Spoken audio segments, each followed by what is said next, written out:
मेथी घेतली आपण. इथं मेथी आपण निवडून धुवून कापून घेतली आहे. त्यामध्ये साबुत तांदूळ, कापलेला कांदा, बटाटा,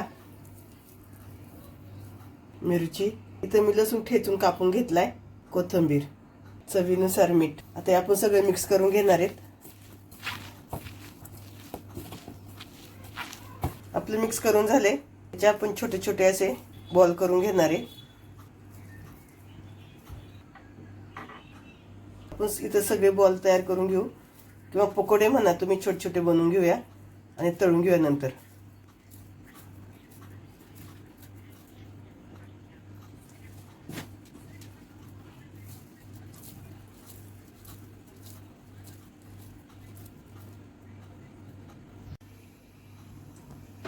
इथं आपलं तेल तापत ठेवलं होतं, तेल तापलंय.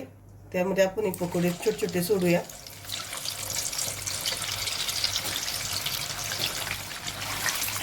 हे आता आपल्याला गोल्डन होईपर्यंत तळून घ्यायचे. आपले तळून तयार आहेत. आता आपण काढून घेऊया. इथे आपले तळून तयार आहेत. ती सॉफ्ट झालीत बघा.